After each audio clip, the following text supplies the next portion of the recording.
দেবলোক চান আপনি? তো মুখে বলছেন চান না, পেলে বোঝা যেত চান কিনা। আমরা বলি স্বর্গ চাই না, যদি স্বর্গের সুখ দেখতেন না, পারিজাত পুষ্প দেখতেন, মেনকা উর্বশীর নৃত্য দেখতেন, আর যদি অমৃত পেতেন চাইতেন কিনা তখন বোঝা যেত। পাই না তাই বলছি চাই না, পাই না তাই বলছি স্বর্গ চাই না। আরে স্বর্গ কি হবে? আমরাও বড় বড় কথা বলি, কি হবে স্বর্গে গিয়ে? অপরাধ যদি না নেন, একটা কথা বলি, এখনো কোনো সুন্দরী যুবতী রমণীকে দেখলে চোখের দৃষ্টি ফেরাতে পারি না, আর উর্বশী দেখলে কি হবে?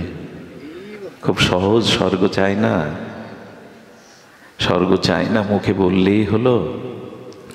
স্বর্গ আসলে পাই না, ওই রকম সুকৃতি পুণ্য নাই। কিন্তু স্বর্গে যাওয়ার ইচ্ছা রাখবেন না, কারণ স্বর্গের যে ইন্দ্র, তারও মৃত্যু ভয় আছে। সেও স্বর্গের থেকে মাঝে মাঝে বিতাড়িত হয় ওষুধের দ্বারা। দেবরাজ ইন্দ্র অনেকবার শাস্ত্রের বাইরের কর্ম করে অভিশপ্ত হয়েছেন। অহল্যার সতীত্ব হরণ করল না? তো যার মৃত্যু আছে, ভয় আছে, যার ওই পথ থেকে পতন আছে, সেখানে গিয়ে কি করবেন? স্বর্গে যাওয়া মানে ইন্ডিয়ান ভিসা পাওয়া। যতদিন ভিসা আছে ততদিন বেড়ালের চারা নেন। ভিসা শেষ হলে কিন্তু আপনাকে, যতদিন পূর্ণ দান ধ্যান করেছেন ওইখানে সুখভোগ দেবতারা ঠেলে ফেলে দেবে, ঘাট ধাক্কা, যা বেরিয়ে যা, এখানে আর তোর জায়গা নেই। তাই দেবতার পূজা করলে আপনি দেবলোকে যাবেন। আর পরে গোবিন্দ কি বলেছেন? ক্ষীণ পুণ্য মত্ত লোকং বিশ্বন্তি। বলেছেন যে পুণ্য ক্ষীণ হয়ে গেলে, ভিসার ডেট ফুরিয়ে গেলে আপনাকে আবার, কিন্তু স্বর্গে থেকে আসলে একটা বিপদ আছে। কণ্ঠস্বর মিষ্টি হবে, ধনীর ঘরে জন্মাবেন, রূপ চেহারাও ভালো হবে, স্বর্গে থেকে আসছেন তো, কিন্তু স্বভাবটা হবে ভোগের। ওখানে ভোগ করেছেন তো, নাচ গান অমৃত। এই জন্য ভক্তরা বলে কি, প্রভু নরকে দাও, কিন্তু মোক্ষ বা স্বর্গে দিও না। নরকে পাপ ভোগ করে যখন ফিরে আসব, তখন ভোগের দিকে দৃষ্টি যাবে না। এই জন্য জানতি দেবব্রতা দেবন, দেবতার উপাসনা করে দেবলোকে গেলে তোমাকে আবার ফিরে আসতে হবে। এর মানে কালকে আবার ব্যাখ্যা করবে না, বিল্বমঙ্গল বলে গেল দেবতার পূজা করা যাবে না। আমি কিন্তু তা বলছি না। দেবতার পূজা আমিও করি, দেবতার পূজা করতে হবে, এটা সনাতন বিধি। দেবতাও অন্য কেউ না, ভগবানেরই শক্তি, ভগবানেরই বিভূতি। দেবতা অন্য কেউ না। সূর্যের যে আলোটা আসে, কিরণটা আসে, ওটা সূর্য থেকে আলাদা, কিন্তু মূল সূর্য না। সূর্যের যে কিরণ অংশমালা আমাদের পৃথিবীতে আসে, ওটা কি সূর্য? সূর্যে পৌঁছাতে পারবেন আপনি? ওর তেজ নিতে পারবেন? কিন্তু আমরা যে সূর্যের তেজ নিই, সূর্যের কিরণ আর সূর্য আবার অভিন্ন, আলাদাও না। তেমনি দেবতারা ভগবানেরই বিভূতি বা অংশ। তাই দেব পূজার বিরোধী আমি নই, তবে দেবতাদের মন প্রাণ ভালোবাসা তাদের না দিয়ে গোবিন্দকে দিন। আর দেবতার সামনে গিয়ে বলুন, তুমি আমাকে এই কৃপা করো, এই শক্তি দাও, আমি যেন গোবিন্দ ভজন করতে পারি, রাধারানীর ভজন করতে পারি। ওদের কাছ থেকে আশীর্বাদ চেয়ে নিন, ওদের কাছ থেকে কৃপা চেয়েছেন। যেমন মা দুর্গার কাছে যাবেন, গিয়ে বলবেন, মা তুমি মহামায়া রূপে আমার সামনে না দাঁড়িয়ে একটু যোগমায়া হয়ে দাঁড়াও তো। আমাকে সংসারের মোহমায়া কারাগারে বন্দি না করে তুমি যোগমায়া রূপে আমাকে কৃষ্ণ ভজনে যুক্ত করে দাও। চিৎ শক্তি যোগমায়া, উনি ভগবানের লীলার সাথে আমাদের যুক্ত করে দিতে পারেন। সুধীজন, এই জন্য নিবেদন করছি যে দেখুন, দেবতাদের আরাধনা কিন্তু একবারও, একটা কথা শুনুন, এই ব্যাসপীঠে বসে যারা দেবদেবীর নিন্দা করে, তার বহু বহু কল্পের সাধন ভজন ধর্ম তখনই নষ্ট হয়ে যায়। আরে দেবতার কথা বাদ দিন, কোনো মানুষের নিন্দা করাটাও মহাপাপ। দেবতাদের তো ভগবানের বিভূতি, এটা নিন্দার কথা নয়। কিন্তু আপনি কোথায় পৌঁছাতে চান সে কথাই বলা হচ্ছে। দেবতাদের কাছে আশীর্বাদ চেয়ে নিন, আমার যেন কৃষ্ণ ভক্তি অটুট হয়। তারাও তো ভজনা করছে ভগবানে, তারা কার ভজনা করছে? ভগবানেরই ভজনা করছে। আর প্রীতিন জানতি পিতিব্রতা, অনেকেই পিতামাতা বলে এই জগতে ঈশ্বর ফিশ্বর আমি মানি না, পিতামাতাই আমার ভগবান, পিতামাতাই আমার ঈশ্বর। মৃত্যুর পরে সেই পিতামাতার উদ্দেশ্যে যাগযজ্ঞ করে বলে এটাও ভালো। যারা পিতৃলোকের উপাসনা করে তারা কোথায় যায়? পিতৃলোকে। জানতি পিতিব্রতা, তারা নিষ্ঠার সহিত পিতামাতার সেবা করলে পিতৃলোকে যেতে পারে। ভগবত লোকে যে বগি যেদিকে যাচ্ছে ইঞ্জিন কামরাও সেদিকে যাচ্ছে। আর বলছেন ভূতানি জানতি ভূতেজ্জা, এই আর একটা জিনিস, এখন ঝাড়ফুঁর খুব প্রচলন, এখন ঝাড়ফু খুব প্রচলন। শ্মশানে মশানে থেকে এই বিদ্যা শিখে ঝাড়ফু মান এইগুলো খুব প্রচলন। একটা জিনিস বলি, আচ্ছা কাঁঠাল ভাঙতে গিয়ে যদি সরিষার তেল মেখে ভাঙেন আটা খুব জড়ায় কি? যারা ভগবত ভজন করে তাদের উপরে এই জিনিসগুলো প্রয়োগ করা যায় না, এগুলো প্রয়োগ হয় না, এগুলো প্রয়োগ হয় না। এগুলো রাশি আছে, এক এক রাশিতে এইগুলো খাটে। ঝাড়ফু মিথ্যা না, এগুলো প্রয়োগ আছে, বান মারা, এগুলো কাজ লাগে। কাদের ওপর লাগে? যাদের ভগবত ভক্তি অটুট নয়। আরে ধ্রুবের মা জিজ্ঞাসা করছে, দেবর্ষিপাদ 5 বছরের বালক আমার, ধ্রুব যে বনে গেল, কত বাঘ ভাল্লুক আছে, হিংস্র জীবজন্তু আছে, ও বেঁচে আছে তো? 5 বছরের বালক গভীর জঙ্গলে সাপাত সংকুল হিংস্র জীবজন্তু আছে। বলো মা, তোমার ধ্রুবকে রক্ষা করার জন্য শিব ত্রিশূল নিয়ে মা দুর্গা দশপ্রহরিণী হয়ে অপেক্ষা করছে। কারণ যারা গোবিন্দ ভজন করে দেবতারাও তাদের রক্ষার জন্য প্রস্তুত হয়ে যায়, সেখানে রক্ষা করে তাদের। যে সব রাশির মানুষকে বান মেরে ঝাড়পু দিয়ে আপনি কাবু করতে পারবেন না, এইসব ওখানে খাটে না। ঢাল থাকলে তলোয়ার চালালে ও দিয়ে প্রতিবন্ধকতা সৃষ্টি করা যায়। হরির নাম কেমন শক্তি জানেন? ও তো মন্ত্র। ওরা কি ঝাড়ে? ওরা যারা মন্ত্র বান মারে তো বানের দ্বারা, মন্ত্রের দ্বারাই তো মারে। আর হরি নাম কি? ওটা মন্ত্র, আর এটা কার শক্তি বেশি? এর ওপর ভরসা করছেন না কেন? আরে বৃন্দাবনে এক শিষ্য গেছে, গুরুদেব বললেন তাড়াতাড়ি আয়। বাবা অনেকেই দেখতে পাচ্ছেন, আপনি বসুন, তাড়াতাড়ি আয়। শিষ্যকে দ্রুত দেখে গুরুদেব বললেন এই জপের মালা নিয়ে ওই গাছতলায় বসে জপ কর, যতক্ষণ আমি নাম বিশ্রাম দেওয়ার আদেশ না দেব নাম বিশ্রাম দিবি না, যা জপ কর, নিরন্তর জপ কর। করতে করতে সন্ধ্যা হয়ে যাচ্ছে, ক্ষুধা লেগেছে, গুরুদেব তো বলে না বিশ্রাম দিতে। হঠাৎ দেখছে ঘূর্ণায়মান ঝড়ের মতো একটা ঝড়, মাঝখানে কালো বিকট একটি মূর্তি। বললেন কে আপনি? বলে আমি সাক্ষাৎ মৃত্যুজন, তোমার আয়ু ফুরিয়েছে, নিতে এসছি। তা নিতে এসছি তা ভেবে ঘুরছ কেন? বলে যতক্ষণ নাম না বন্ধ করছো ততক্ষণ আমি তোমার ভেতরে প্রবেশ করতে পারছি না, আমি তোমার মধ্যে প্রবেশ করতে পারছি না। এই মন্ত্রের এমন ক্ষমতা, এখানে জমও দাঁড়িয়ে যায়, অপেক্ষা করতে থাকে। উনি বললেন গুরুদেব বলেছেন, তিনি নির্দেশ না দিলে নাম বিশ্রাম আপনাকে অপেক্ষা করতে হবে। অনেক পরে চলে গেল, গুরুদেবের চরণে এসে পড়লে বলল যা, এই যে আয়ুটা পেলি, আজ তোর আয়ু শেষ ছিল, এই আয়ুটা ভজনে কাজে লাগা, যা নামে কাজে লাগা। এই মহামন্ত্র যাদের কাছে, অন্য মন্ত্র কি বান মারবে আপনাকে? সুধীজন এই জন্য বললেন, এই ভূত প্রেত ওঝা এই করতে করতেই আমাদের জীবন গেল, মহামন্ত্র নেওয়া হলো না। আর এই সব যারা জানেন, অনুরোধ করছি তারা অন্যের ক্ষতির জন্য এগুলো প্রয়োগ করবেন না, এর পরিণাম ভালো না।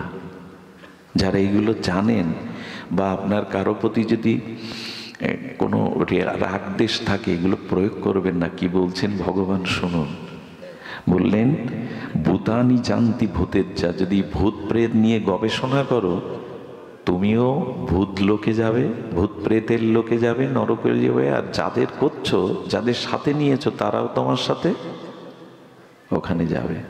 খবরদার এইসব প্রয়োগ করতে যা, মানুষের যাতে হিত হয় তাই করুন।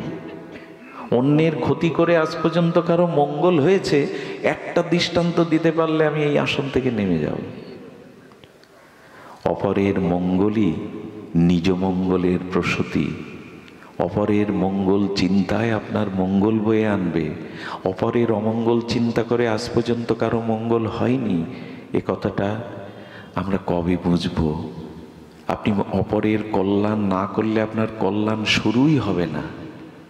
অপরের মঙ্গল চিন্তায় নিজ মঙ্গলের প্রসূতি। প্রসূতি মানে সৃষ্টি হবে মঙ্গল তখনই। জানতি মদ জানো অপিমাম। এইবার ভগবান বলছেন যে আমাকে ভজন করে সে আমাকেই পায়, তাকে আর কোথাও যেতে হয় না। যে আমাকে ভজন করে সে আমাকে পায়। আচ্ছা, এই কথা তো গীতায় বলা আছে, আব্রহ্ম ভুবনালোকা পুনরাবর্তিনা সহার্জুন মামপেত্য তু কন্তেও পুনর্জন্ম ন বিদ্যতে। ভগবান বলছেন যারা আমার উপাসনা করে তাদের আর পুনর্জন্ম নিতে হয় না। ব্রহ্মালোকে গেলেও ফিরে আসতে হবে, দেবলোকে গেলেও ফিরে আসতে হবে, পিতৃলোকে গেলেও ফিরে আসতে হবে। যে আমার চরণ আশ্রয় করে তাকে আর পুনঃ পুনঃ।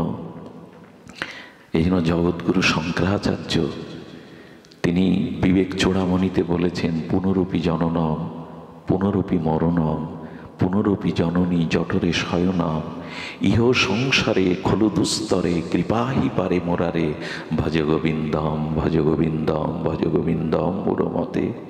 এই বারবার মাতৃগর্ভে জন্মানো আর মরা, এই জন্ম মৃত্যু অভিশাপ চক্রে আর আসতে হবে না। ও মূঢ়মতি মন গোবিন্দ ভজন করো, গোবিন্দ ভজন করো। শঙ্করাচার্য নির্বিশেষবাদী আচার্য এই কথা বলেছেন, ভজ গোবিন্দম ভজ গোবিন্দম ভজ গোবিন্দম মূঢ়মতে। সুধীজন, এখানে ভগবান আরো বলেছেন অন্য দেব দেবতার উপাসনা এটা করলে ভগবানের কাছেই যাওয়া যায়। বৃষ্টি হলো আকাশ থেকে, আর নালা দিয়ে খাল বিল দিয়ে জলটার শেষ গতি কোথায়? সমুদ্রে। তুমি যে দেব দেবীকে শ্রদ্ধার সহিত পূজা করো তা আমার কাছে, তাহলে তো মিটে গেল। এই তো সমাধান, দেবদেবীর পূজা তো মিটে গেল, করলে তো ভগবানের কাছে যাচ্ছে। আচ্ছা, এখানে দেখবেন সরস্বতী পূজা লক্ষ্মী পূজা যাই করেন, পুরোহিত ঠাকুররা এসে কি বলে জানেন? ওং অপবিত্র হওয়ার জন্য কি মন্ত্র বলে? ওং অপবিত্র পবিত্র বা সর্বাবস্থাং গত অভিবা যৎ সরেত পুণ্ডরিকাক্ষ সবাহ্য অভ্যন্তর। এটাই তো প্রথম সূচি হওয়ার মন্ত্র। পুণ্ডরিকাক্ষ মানে ভগবানের নাম নিল। ভগবানের নাম না নিলে ভেতরে বাইরে পবিত্র। এসছে দেবতার পূজা করতে, পবিত্র হওয়ার জন্য কার নাম নিচ্ছে? পুণ্ডরিকাক্ষ। আসমান করতে কি কি বলে? কার নাম নিচ্ছে? নম সরস্বতী, নম বিষ্ণু, এই নম সরস্বতী, নম লক্ষ্মী, এগুলো বলে তো। আর মন যখন পূজায় বসে কি বলে জানেন? মাধব মাধব বাছি, মাধব মাধব হৃদি, সারন্তি সাধব সর্বকার্যেষু মাধবম। সব কাজ মাধবের উদ্দেশ্যেই আমি করছি। মাধব মাধব বাছি, বলছি কি সবকিছু তো ভগবানের নাম। আপনি সরস্বতী লক্ষ্মী পূজাতে ভোগ নিবেদন করবেন, কি বলবেন ওখানে? এই তৎ সম্প্রদান নাই, এই তৎ দধিপতায়, এই তৎ শ্রী বিষ্ণবে নম, এই তৎ লক্ষ্মী দেবভাই। ভগবানকে নিবেদন না করলে ওটা লক্ষ্মী দেবী সরস্বতী দেবী নেবে না। দেখিয়ে দিচ্ছে কি ওনারা। এই জন্য ভগবান কি বললেন জানেন? যে অন্য দেব ভক্তা যজন্তে শ্রদ্ধান্বিতা তে হপি মা বিবকন্তেও যজন্ত বিধিপূর্বকম অপূর্বকম। এখানে বলছেন দেবদেবীর পূজাও আমার আরাধনা, কিন্তু সেটা বিধিপূর্বক নয়, অবিধিপূর্বক। আচ্ছা, দেবদেবীর উপাসনা করলে উপাসনা ভগবানের কাছে পৌঁছায়, কিন্তু উপাসক ভগবানের কাছে পৌঁছাতে এ খুব গূঢ় কথা। এগুলো রাধাকুণ্ডেই এই আলোচনাগুলো হয়। বিশেষত আমরা সাধারণ নিতে পারি না, ক্ষেত্র আছে তো সবখানে সব কিছু। কষ্ট পাবেন না। কি বলছেন? অবিধিপূর্বক বলছেন গোবিন্দ, স্বয়ং গীতাকার ভগবান। কেন বলছেন? উপাসনাটা ভগবানের কাছে পৌঁছালো। ওই লক্ষ্মী দেবীর পূজা হইতো, সরস্বতীর পূজাও, কার্তিক পূজাও, মনসা পূজাও, তো ওই নাম নিতে হচ্ছে, ভগবানকে নিবেদন করছে, ওটা ভগবানের কাছে পৌঁছাচ্ছে। কিন্তু যিনি পূজা করছেন তিনি ভগবানের কাছে যেতে পারবেন না।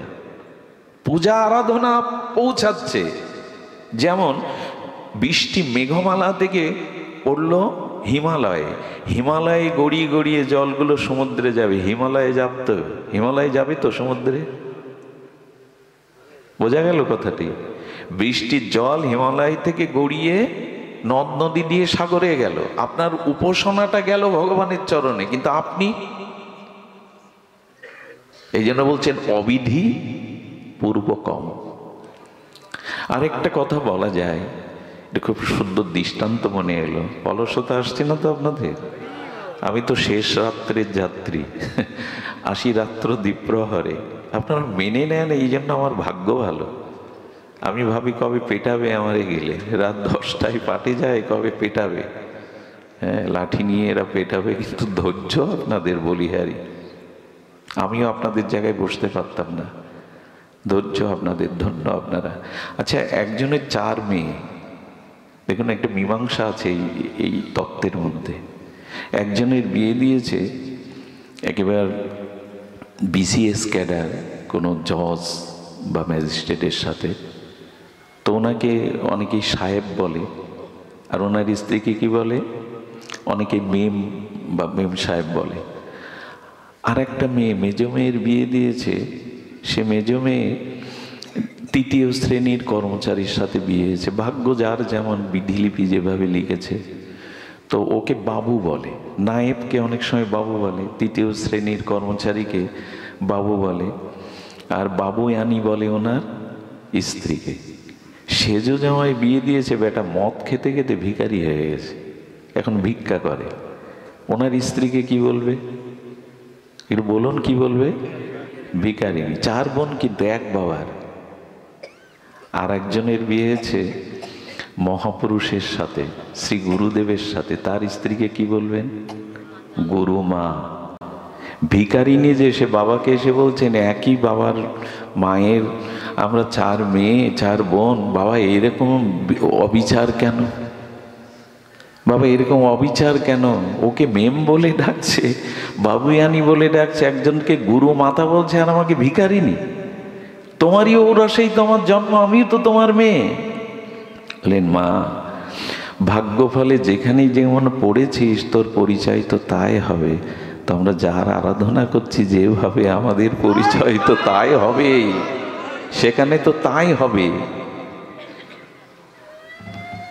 এটা কার দোষ দিবেন? এই জন্য ভগবান বললেন, কোনতেও যজন্তে বিধিপূর্বকম। আসলে বলবার অভিপ্রায় কি জানেন?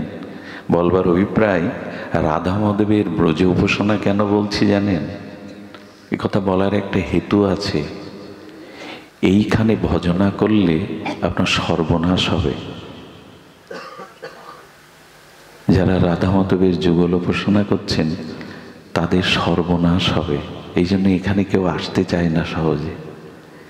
সর্বনাশ মানে কি জানেন? গোবিন্দ বললেন, আমি সব কেড়ে নেব তোমার কাছ থেকে।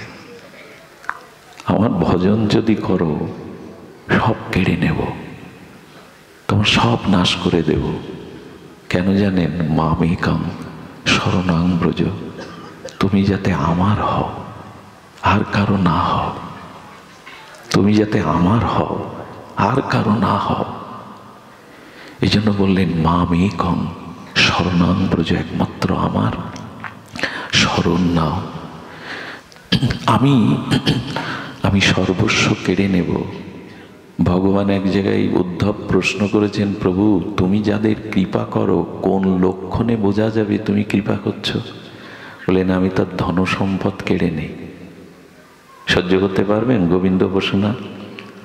মানুষ ধর্মকর্ম পূজা পার্বণ করবে কি ভিখারি হওয়ার জন্য? ধন দৌলত হবে, মান সম্মান হবে, এই জন্য ধনং দেহি, যশং দেহি, পুত্রং দেহি। তো বলছেন কেন ধন কেড়ে নাও, কেন ঐশ্বর্য কেড়ে নাও কেন? কৃষ্ণ ভক্তদের দিকে তাকান, প্রায় সব কাঙাল। আরে বাল্যবন্ধু সুদামা তার স্ত্রীকে 20 বছরেও কাপড় কিনে দিতে পারেনি সুদামা, অথচ বাল্যবন্ধু কৃষ্ণ।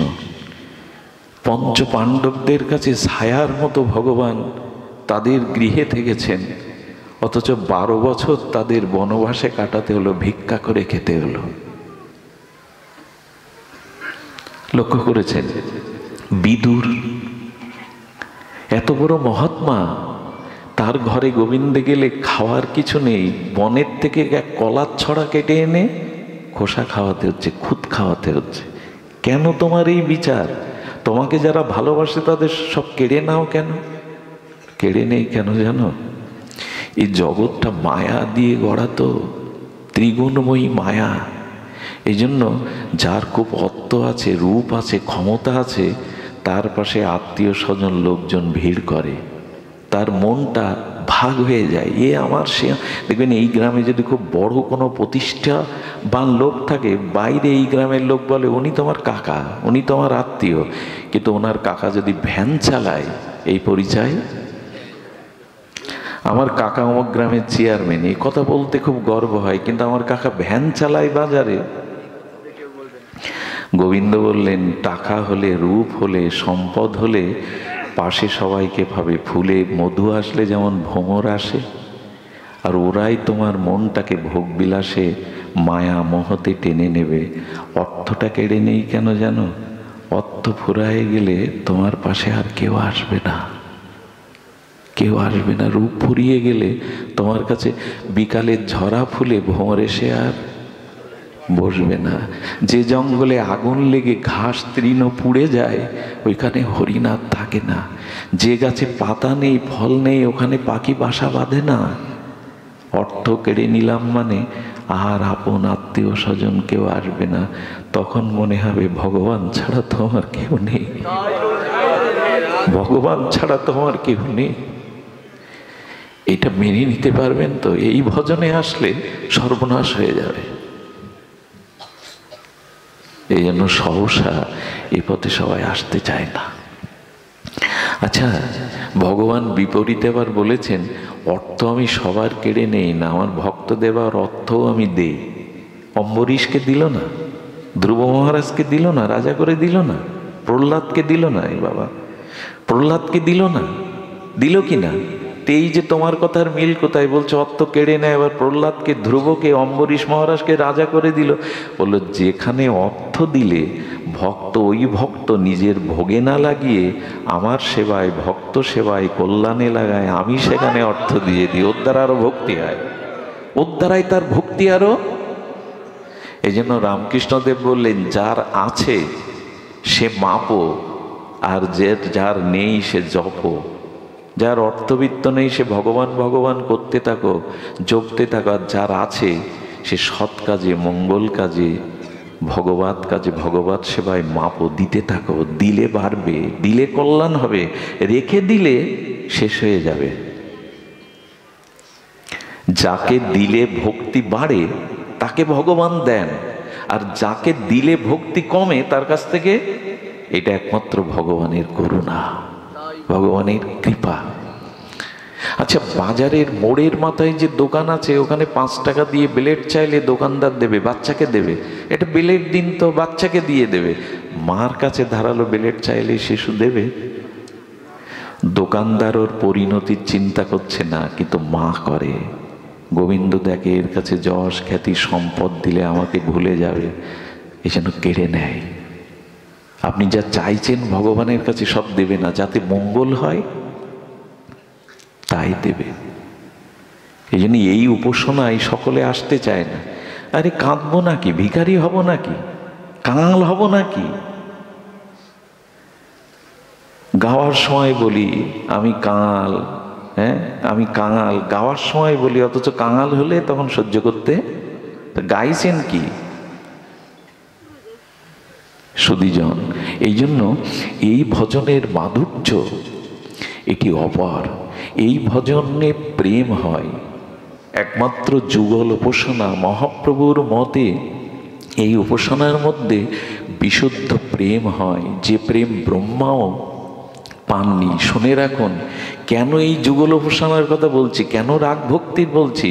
যে প্রেম আনন্দ সিন্ধু ব্রহ্মা না পায় এক বিন্দু, ব্রহ্মাও পায়নি। এই যে কথা আমরা প্রস্তাবনা করছি আজকের এই বক্তব্যে, এটা ব্রহ্মাও পায়নি, দেবতাদের তো দূরের কথা।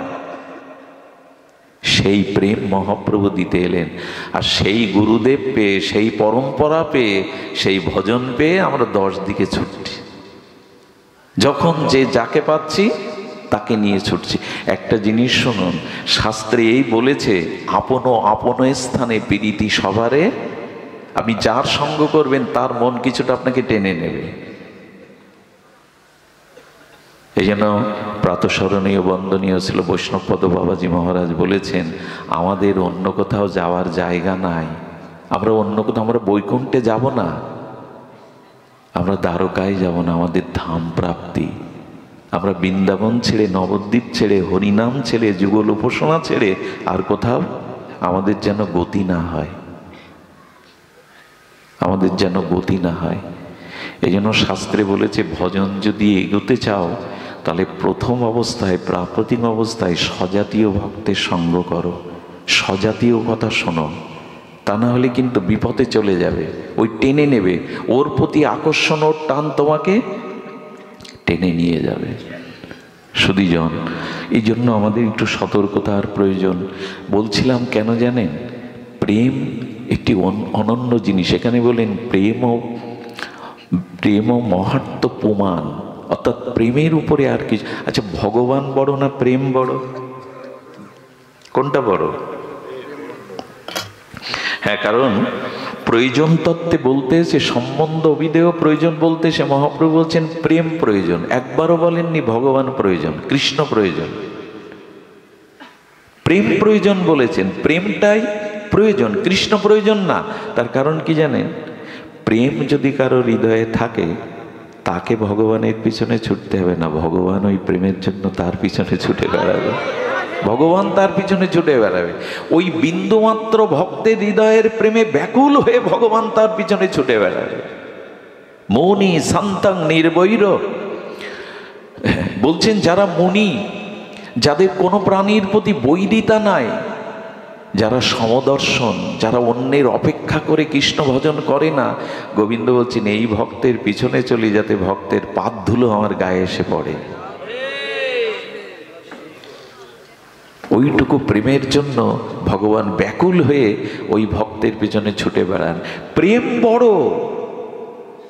ভগবান, কারণ বিনা প্রেম সে নাহি মিলে নন্দলালা। প্রেম আছে বলেই ভগবান আছেন। আর এই প্রেম কৃষ্ণকে দিন। আমি সময় বেশি নেওয়ার অধিকার নেই, কিন্তু এইবার ধ্যান দিন। আমরা মূল প্রস্তাবনায় ফিরে আসছি। ভগবত যুগল ভজন কেন? কারণ এই ব্রজপ্রেম যা ব্রহ্মাও পাননি, সেই প্রেম মহাপ্রভু অকাতরে বিলিয়ে দিলেন। পাত্রাপাত্র ন বিচারণ ন কুরুতে ন চ ভিক্ষং। মহাপ্রভু বলেন, এবার পাত্র অপাত্র দেখবো না আমি, কাকে দেওয়া উচিত কাকে দেওয়া উচিত না এটাও দেখবো না, সবাইকে দিয়ে দেবো। বন্যা এলে কি আর খানার জল, ড্রেনের জল আলাদা থাকে? বন্যার জল সব একাকার করে ছুটিয়ে নিয়ে যায়। আমি তাই দিতে এসছি, এটা তোমাদের প্রাপ্য। যে রস গুপ্ত সিন্ধু ব্রহ্মা না পায় এক বিন্দু, সেই প্রেম দিতে এলেন মহাপ্রভু। আমার ঘরের নিমায়, আমার ঘরের নিতাইকে ছেড়ে আমরা যাচ্ছি কোথায়? এমন ভাগ্য 4000 বছরে জীবের হবে না। কয় হাজার বছর বললাম? 4000 বছর লাগবে আবার মহাপ্রভুকে আসতে, এর বাইরে আসবেন না। সেই ভাগ্য পেয়েছিলাম আমরা এই যুগে, মহাপ্রভু নিতাইয়ের যুগের মানুষ আমরা। এবার ভগবান আমাদের বাংলায় এলেন, আমাদের সচিমায়ের কোলে এলেন, বাংলায় কথা বললেন। ঘুম ভাঙলো পাশ্চাত্য আমেরিকাদের, পাশ্চাত্যর আমার ঘরের ছেলে ঘুর ভাঙলো ওদের। আমরা কি করলাম? শ্রীমান মহাপ্রভুকে যদি না চিনি না বাঙালি হয়ে, এটা বড় অভিশাপ, এটা বড় অভিশাপ আমাদের। আর পাবো না, 4000 বছর লাগবে আবার। তারপরেও মহাপ্রভু যখন আসবে 4000, ব্রহ্মার একদিনে তখন আমি মানুষ হওয়ার ভাগ্য পাবো তো? তখন যদি শিয়াল কুকুর হয়ে জন্মায়, এই প্রেম তো পাবো না, এই হরিনাম তো পাবো না, এই যুগল প্রসঙ্গ তো পাবো না। একবার ভেবে দেখতে হয়, তখন যদি আমেরিকায় জন্মায়, পাবো না। এটা পেয়েছেন, এটা অবহেলা করবেন না। এই সুযোগ আসবে না, 4000 বছরের মধ্যেও আসবে না। নিতাই চৈতন্যের যুগে মহাপ্রভু এমনও বলে গেছেন, মহাপ্রভুর কথাগুলিকে আমরা শুনি কই? ভাগবতে আমরা মহাপ্রভুর কথা কতটুকু আনি?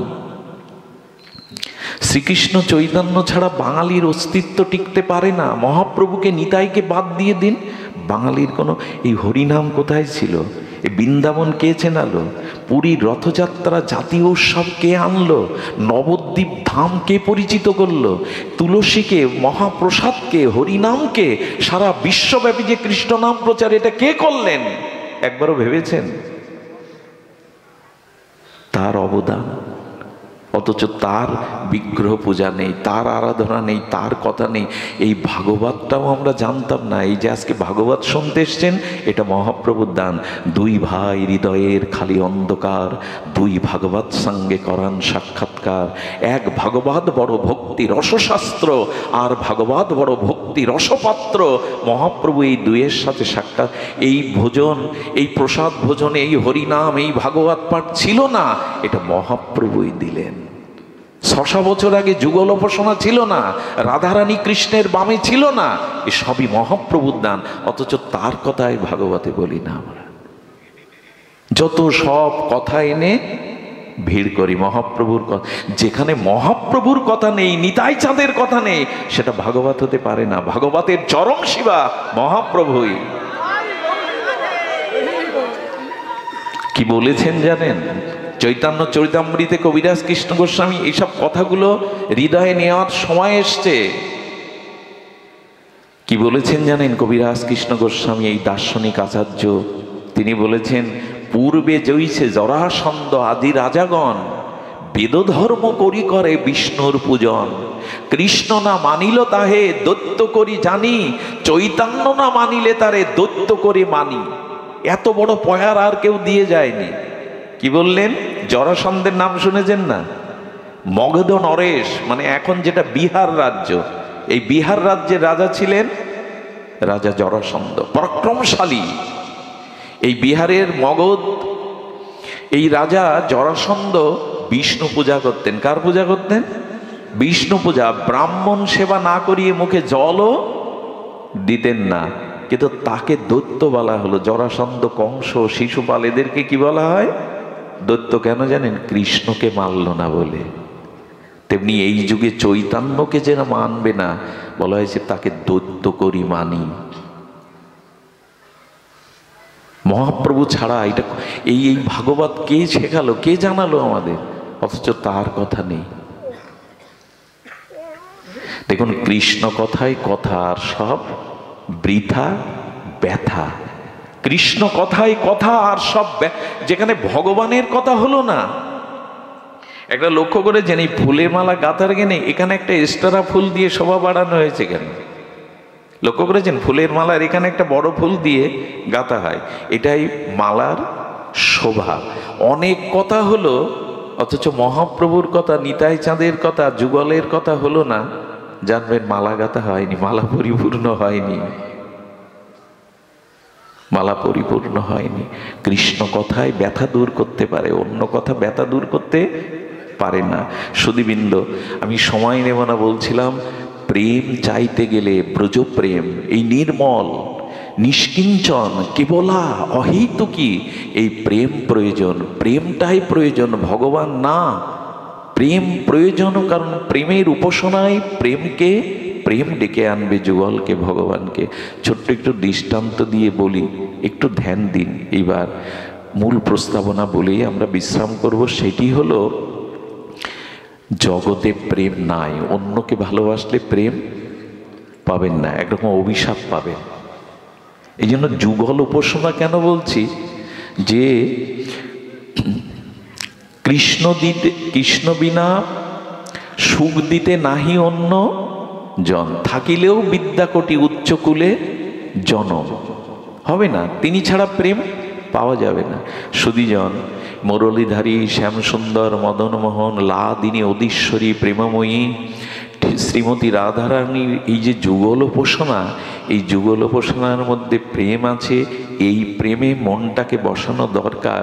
তার কারণ একটি, কারণ জগতে প্রেম নেই। যে রূপের আকর্ষণে, যে মোহের আকর্ষণে আমরা ছুটে বেড়াচ্ছি, এই জগতে প্রেম নাই। শুনে রাখুন, মৈত্রী দেবীকে, খুব মূল্যবান একটু বিষয়, মৈত্রী দেবীকে মহর্ষি যাজ্ঞবল্ক্য বৃহদারণ্যক উপনিষদে বলছেন, কথাটা যদি হজম করতে পারি আমরা তো ভালো, কিছুটা পাবো আমরা, আর যদি মেনে না নিতে পারি কিছু পাবো না। যাজ্ঞবল্ক্য মহর্ষি, ব্রহ্মজ্ঞ, বেদজ্ঞ ঋষি মৈত্রী দেবীকে বলছেন, শোনো দেবী, স্বামী স্ত্রীকে ভালোবাসে স্ত্রীর সুখের জন্য না, স্বামীর নিজের সুখের জন্য। খুব ধ্যান দিতে হবে কথাগুলো। স্ত্রী স্বামীকে ভালোবাসে স্বামীর সুখের জন্য না, নিজের সুখের জন্য। পুত্র পিতাকে ভালোবাসে পুত্রের সুখের জন্য, পিতার সুখের জন্য না, নিজ সুখের জন্য। পিতা পুত্রকে ভালোবাসে পুত্রের সর্বাংশ সুখের জন্য না, সূক্ষ্মভাবে নিজের সুখটা পাই বলে। ভাই ভাইকে ভালোবাসে ভাইয়ের সুখের জন্য না, নিজের সুখ পায় তাই ভালোবাসে। বন্ধু বন্ধুকে ভালোবাসে বন্ধু সুখের জন্য না, নিজের সুখ পায় তাই ভালোবাসে। একথা মানতে পারবো আমরা বর্তমান সময়ে? যাজ্ঞবল্ক্য ঋষি বলছেন, ব্রহ্মজ্ঞ ঋষি তার সহধর্মিণী মৈত্রী দেবীকে, কারণ উনি বলেছেন, আত্মনস্তু তু কামায়া সর্বং প্রিয়ং ভবতি, প্রিয়াইব নৈব প্রিয় ভবতি। এ কথা আমাদের একটু মানতে হবে, জানতে হবে, উপলব্ধি করতে হবে। সুধীবৃন্দ, এ জগৎটা স্বার্থের। এখানে নিজ সুখ হয় বলে আমরা অপরকে ভালোবাসি, মানে আপনাকে ভালোবেসে আপনার কাছ থেকে সুখ পাই তাই আপনাকে ভালোবাসি। আপনার কাছ থেকে সুখ না পেলে আপনাকে আমি ভালোবাসি না, এটা প্রমাণিত সত্য শাস্ত্রের। নিজ সুখ হয় তাই অন্যকে ভালোবাসি। তার কাছ থেকে সুখ যদি না পাই, আমি তাকে ভালোবাসবো না। ছোট্ট কয়েকটি দৃষ্টান্ত আমরা আনি যে আত্মসুখের চিন্তার কারণে আমরা অপরকে ভালোবাসি। ভালোবাসা, প্রেম, এগুলো ভগবানের সাথে, জীবাত্মার সাথে পরমাত্মার, আত্মার সাথে পরমাত্মার, ভক্তের সাথে ভগবানের হয়। অন্যের সাথে যেটা হয় সেটা ভাঙা বাসা, ভালোবাসা না। কি বললাম শব্দটা? এটা রবীন্দ্রনাথের শব্দ, কবিগুরুর শব্দ। এই জগতে আজ পর্যন্ত পিতামাতা, স্বামী স্ত্রী, বন্ধু ভাই, কারো ভালোবাসা ভেঙে গেছে না এখনো আছে চিরদিন? মানে মরতে তো হয়, যে আগে মরুক, একজনকে তো ছাড়াছাড়ি করতে হয়, মৃত্যু আসে, কাল আসে না, মৃত্যু আসে না। তা ভালোবাসা টিকে আছে কারো কাছে? কবিগুরু বললেন, এটা ভাঙা বাসা, এটা ভেঙে যায়, ধ্বস্ত হয়ে যায়। শিশুকাল কি থাকবে আপনার? যৌবন থাকবে, রূপ থাকবে, এই দেহ থাকবে, থাকেটা কি? আচ্ছা, আপনি যেদিন জন্মালেন ওই দিন স্ত্রী নিয়ে এসেছিলেন? স্ত্রী স্বামী নিয়ে এসেছিল? এর আগে পিতামাতার সাথে নিয়ে এসছেন না এসে পিতামাতা করলেন? মৃত্যুর পর ছেলেরাই তফসিল অফিসে গিয়ে বলবে, বাবার নাম কেটে দিয়ে আমার নাম বসান, বলবে কি না? কাছারি গিয়ে, তফসিল অফিসে গিয়ে। মৃত্যুর পরেও সম্বন্ধ রাখবে না? আগে তো নেই, মাঝখানের এই কটা দিনে তারা তো চিরদিনের না আপনার, কিন্তু ভগবান আপনার জন্ম জন্মান্তরের, ভগবান আপনার চিরদিনের। ভগবান এক জন্মে, ওই সম্বন্ধ পাতানো নয়, ওই সম্বন্ধ তৈরি করা নয়, পাতানো নয়, তৈরি। এইটা বুঝবার জন্যই ভাগবত। প্রেম আর কারো সাথে হয় না, একটু নিজেও সুখ পাই তার কাছ থেকে, তাই তাকে রেখেছি। সুখ না পেলে আমরা কেউ কাউকে মনে রাখবো না। এর দৃষ্টান্ত নেবেন, শুনুন তাহলে। 3-4টে দৃষ্টান্ত এসছে, খুব অপূর্ব। আমাদের দেশের মায়েদের আর তার পতিকে এক জায়গায় করে যদি ভগবান প্রশ্ন করে, মা তোমরা স্বামী স্ত্রী কে কার আগে মরতে চাও? তো নারীরা কি বলে জানেন, মেয়েরা কি বলে জানেন, সতী সাধ্যের বাবা সৌভাগ্যবতী হয়ে জগৎ থেকে চলে যেতে চাই, শাঁখা সিঁদুর নিয়েই। আমরা শুনে মনে করলাম কি দান গো, ওনার আগেই যেতে চাইছে শাঁখা সিঁদুর নিয়ে। এর মূল রহস্যটা আমরা বুঝি না, ওই কথার মার কাছে ভুলে যাই। এবার স্বামীকে বলবে, বললে না না আমি ওর আগে যেতে চাই। এ কথাগুলোর মধ্যে নিহিত সূক্ষ্ম স্বার্থ জড়ানো। কেন জানেন, স্ত্রী ভাবে উনি যদি আগে চলে যান আমার যে দুর্দশা, আমার যে দুর্দশা আর কে দেখবে। উনি যতদিন আছে ততদিন তো একটা পরিচয়, একটা যোগ্যতা আছে, ওইখানে ওই স্বার্থটা কাজ করে। আমরা আবেগে গলে গিয়ে বললাম বা কি কি বলছেন, ওনার কত ত্যাগ। আর স্বামী বলে কেন জানেন, কারো যেন বৃদ্ধ বয়সে স্ত্রী হারা না হতে হয়। কি যে দুর্দশা, কারণ পুত্রকন্যা তো এখন বৃদ্ধাশ্রম পেয়ে গেছে, ওরা আপনাকে রাখবে না। আর রাখলে যে লাঠি ঝাঁটা উঠতে বসতে দেবে, ওটা সহ্য করতে পারবেন না। আমি বুড়ো শগুন মরেও না, এইসব ভাষা আপনার জন্য অপেক্ষা করছে, আমার জন্য। কাল কি একে দেখে না, অনেক স্ত্রী বলতে বলতে বলেও বসে, জম একে দেখে না, এত লোককে দেখে একে দেখে না, আমি নিজে কানে শুনেছি। এই জন্য চলে গেলে দূর অবস্থার জন্য বলে আগে যেতে চাই। আগে যে কেন যেতে চাই এ আমরা বুঝি না। এই সূক্ষ্মতা, সূক্ষ্ম বিচার ভাগবতে ছাড়া পাওয়া যাবে না, এগুলো শুনতে হবে সাধু মুখে। আচ্ছা দেখুন, আপনার পুত্র বসে রয়েছে শীতের দিনে, খোকা এক কাপ চা করে দিতে পারিস, তোর মা বাড়ি নেই। হ্যাঁ বাবা পারবো না কেন, বাবা চা নাও। বেশ, তুই তো অন্ধমণির পুত্র, সিন্ধুর মতো, শ্রবণ কুমারের মতো, খুব ভালো। আরে তুই শ্রবণ কুমারের, ওই যে অন্ধমণির পুত্র ছিল না বাঁকে করে, তো তুই তো শ্রবণ কুমারের মতো। এরপরে বাবা বাজারটা করে আনতো, আমি আর আজকে বাজারে যাব না। না বাবা আমার খেলা আছে, যেতে পারবো না। আরে যা বলছি না, একটু আগে শ্রবণ কুমার, বাহ আমার কি লক্ষ্মী ছেলে, 10 মিনিট ধরে বলছেন বাজার করতে, যেয়ে গেল রাক্ষস জন্মালো কোথা থেকে। হ্যাঁ 10 মিনিটেই ওই আপনার স্বার্থ, বাজার করার স্বার্থ পূর্ণ হলো। তো একটু আগে শ্রবণ কুমার, একটু পরে এ রাক্ষস কোথা থেকে এলো আমার বংশে। এগুলোই একটু উপলব্ধির বিষয়, উপলব্ধির বিষয়। হ্যাঁ, নিজের বিবাহের পরে সুন্দরী স্ত্রীর কথায় মাকে পাগলি বলি। রাত্রে বউ ইনিয়ে বিনিয়ে বলে তোমার সংসারে সব ছেড়ে এসেছি, তোমার মা আমাকে এই বলেছে তা বলে। এগুলো বুড়ো হয়ে গেছে, পাগলি হয়ে গেছে, পাগলির কথা মাথায় নিতে নেয়, মাকে পাগলিও বানায়। এ কামনাগ্রস্ত পুরুষ স্ত্রীর কাছে ধরা দিতে গিয়ে মাকে পাগলিও। আরে বুড়োর কথা বাদ দাও, মাথা খারাপ হয়ে গেছে।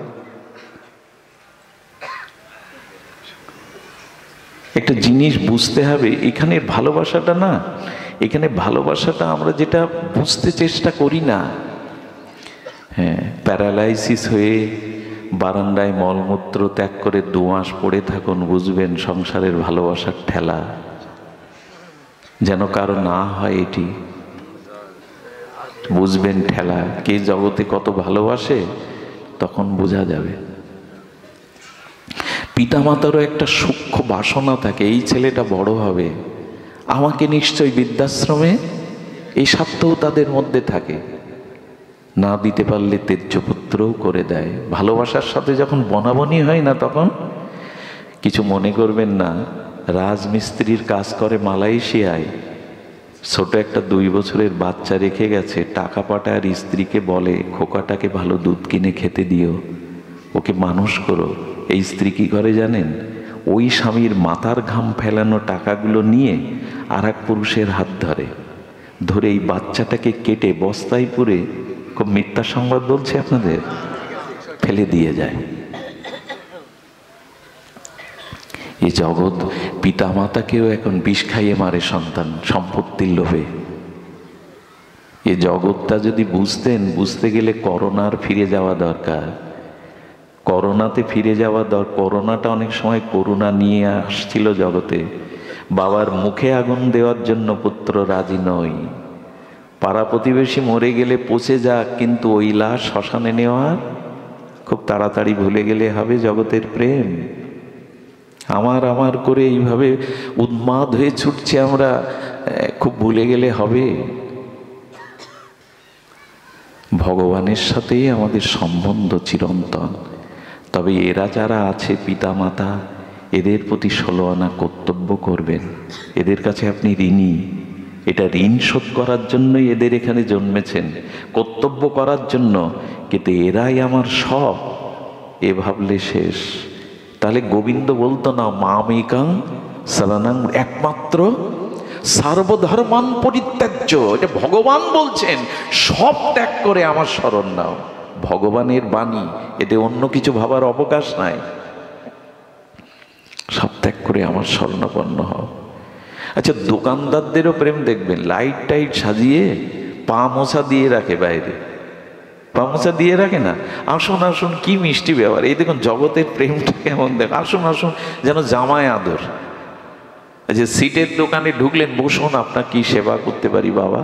যেন জামায় আদর, কি সেবা করতে পারি? সিটের দোকানে ঢুকে বলছেন এখানে চপ্পলের দোকানটা কই? দোকানদার বলছেন আপনি চোখে দেখেন না, এটা সিটের দোকান। একটু আগে জামায় আদর, যখন শুনছে এটা সিটের দোকান, ও খুঁজছে চম্বল, তখন বলছে আপনি চোখে দেখেন না। আরে যান ওই দিকে, এদিকে দেখেন আজকাল মানুষ কোথায় ঢুকে পড়ে। আচ্ছা, এই তো আপনার ওই যে মনে করেছিল সিট নিতে আসছে, যেই স্বার্থপূর্ণ হলো। হ্যাঁ, আবার যদি প্রেম বাড়াতে চান, দেখুন জগতের কি খেলা। তাহলে বলতে হবে ও আমি তো ভুলে গেছি, আমার 5 মিটার কাপড় প্রয়োজন ছিল। বলি আসুন আসুন আসুন, তাহলে তো আসুন, বসুন। এই আবার ফিরে গেল। কি চালাকি জগতের সম্পর্ক। তারপরে আবার প্রেম চলে যায়। যদি 300 টাকা বলে, আপনি 100 টাকা বলেন। বেটা মূর্খ আপনি, কি কোথায় কি দর করতে হয় জানেন না? এটা এক দামের দোকান। এরকমও হয়। এই জগৎ বড় বিরল বিচিত্র। এখানে স্বার্থ যেই ক্ষুণ্ণ হবে, আসল চেহারা বেরিয়ে পড়বে। তাই একটু বলি, ভালোবাসুন, অতিরিক্ত মাখামাখি করতে যাবেন না কারো সাথে। ভালোবাসুন কর্তব্যের খাতিরে, কিন্তু অতি মাখামাখি।